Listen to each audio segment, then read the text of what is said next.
एक समय की बात है, बादशाह अकबर ने अपने बेगम के जन्मदिन के लिए बहुत ही खूबसूरत और बेशकीमती हार बनवाया था।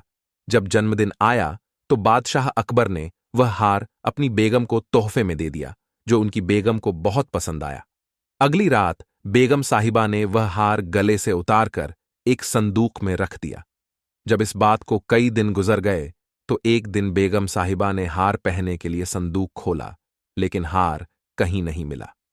इससे वह बहुत उदास हो गईं और इस बारे में बादशाह अकबर को बताया।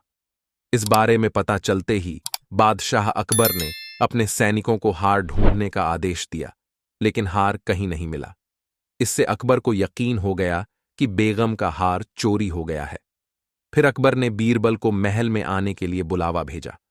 जब बीरबल आया तो अकबर ने सारी बात बताई और हार को खोज निकालने की जिम्मेदारी उसे सौंप दी।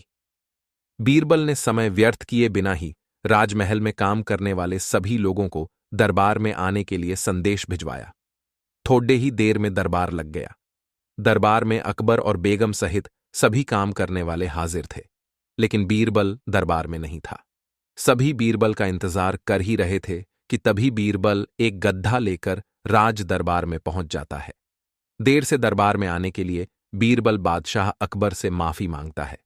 सभी सोचने लगते हैं कि बीरबल गधे को लेकर राज दरबार में क्यों आया है। फिर बीरबल बताता है कि यह गधा उसका दोस्त है और उसके पास जादुई शक्ति है। यह शाही हार चुराने वाले का नाम बता सकता है। इसके बाद बीरबल जादुई गधे को सबसे नजदीक वाले कमरे में ले जाकर बांध देता है और कहता है कि सभी एक एक करके कमरे में जाएं और गधे की पूंछ पकड़कर चिल्लाए, जहां अपना मैंने चोरी नहीं की है। साथ ही बीरबल कहता है कि आप सभी की आवाज दरबार तक आनी चाहिए। सभी के पूंछ पकड़ देकर चिल्लाने के बाद आखिर में गधा बताएगा कि चोरी किसने की है।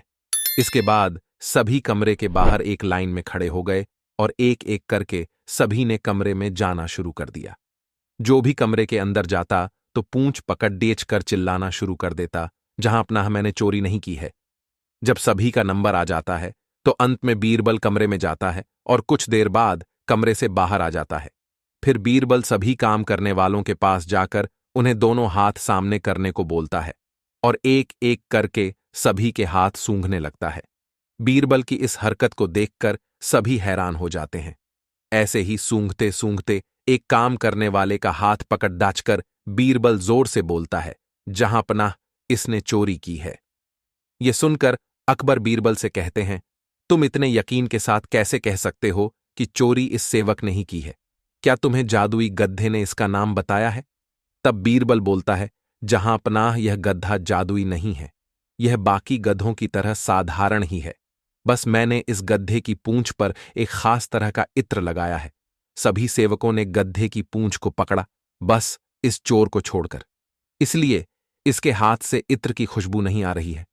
फिर चोर को पकड़ लिया गया और उससे चोरी के सभी सामान के साथ ही बेगम का हार भी बरामद कर लिया गया।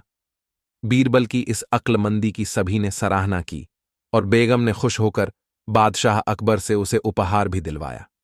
कहानी से सीख। इस कहानी से यह सीख मिलती है कि बुरे काम को कितना भी छुपाने की कोशिश करो, एक दिन सबको पता चल ही जाता है। इसलिए बुरे काम नहीं करने चाहिए।